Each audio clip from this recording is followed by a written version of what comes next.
from WNEPTV, the news station. This is News Watch 16 this morning. Tuesday morning. Good morning, everybody. I'm Tom Williams. And I'm Mindy Ramsey. Thank you so much for joining us. One of our top stories this morning is Tom's head.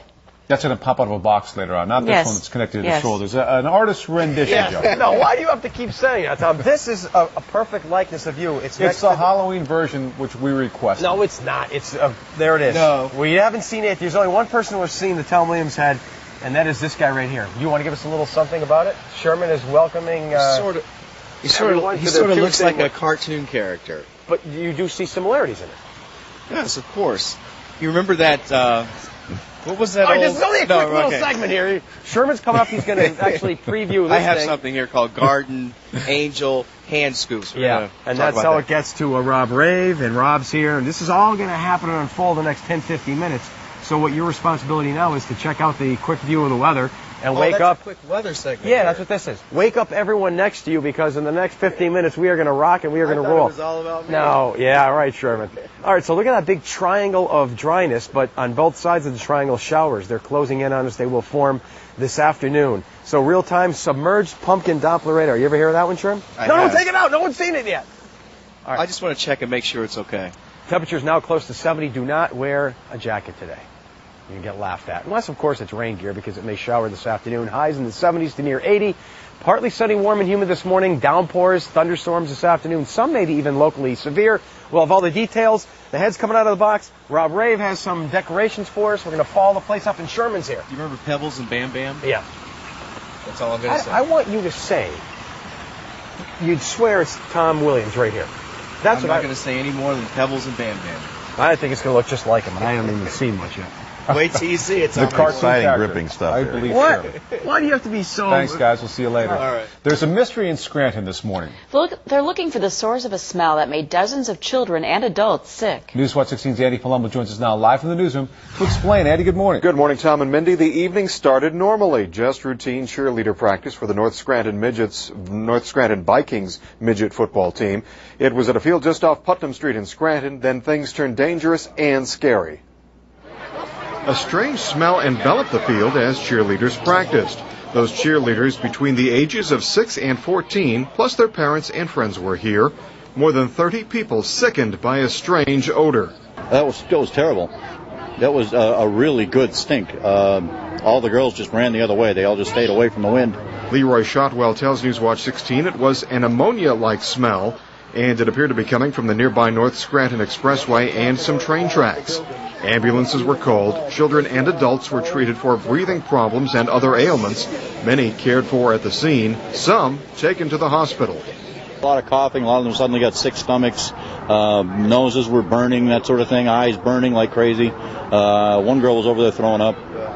And Scranton firefighters say 34 people, most of them children, were taken to the hospital. Everyone should be okay. As for the source of the smell, it could have come from a train passing through. As of right now, nothing definite. The investigation continues. Andy Palumbo, News Watch 16, reporting live from the newsroom. All right, thank you very much, Andy.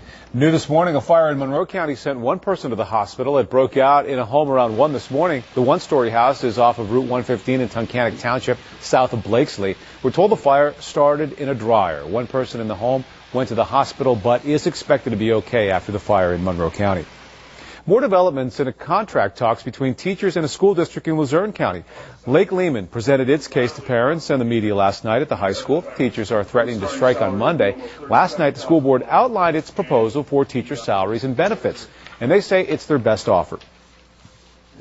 We have tried every which way to get a contract that is both fair to the professional educators and fair to the taxpaying public. This is as good as it gets, in our opinion. Now, the board requested an apology from the teacher involved in negotiations for allegedly using a racial slur against a board member. We haven't gotten a response yet from the teachers union at Lake Lehman. A Berwick football player broke his neck in last Friday's game against the Pittston area. He says he didn't even know how badly he was hurt until he went to the hospital. This morning, the teen is out of the hospital. News Watch 16's Bianca Barr reports on his amazing discovery. He was a miracle, because he shouldn't have been walking.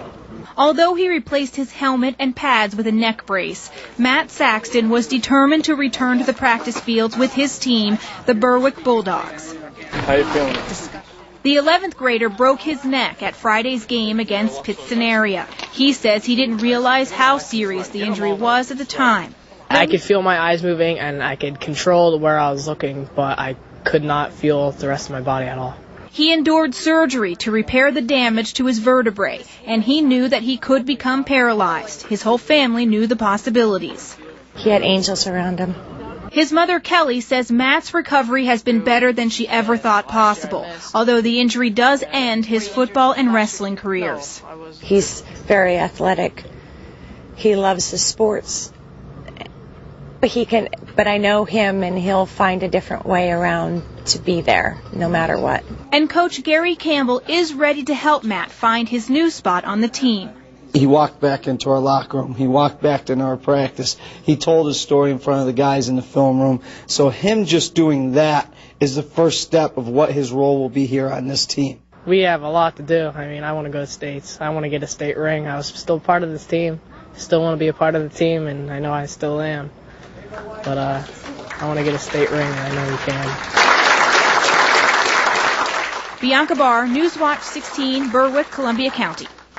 And Matt tells us he'll keep going to practice in all of Berwick's games, but his coach says that Matt will have to watch from the press box and not the sidelines for now.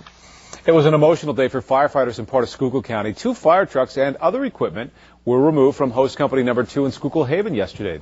The equipment was damaged last month in a fire at the firehouse. These pictures were sent to PhotoLink at WNEP.com. Now, investigators believe that fire was an accident. Officials say each fire truck was worth roughly $500,000 at that department in Schuylkill County. Well, you might be wondering if the weather's going to be as warm as yesterday. It will. Check it out. Here's Milo's forecast. We'll get all the details when we come right back. A high between 73 and 80 degrees today, and there could be afternoon and evening thunderstorms. And there's so much going on in the backyard this morning, you're just going to have to see it to believe it. We'll be right back.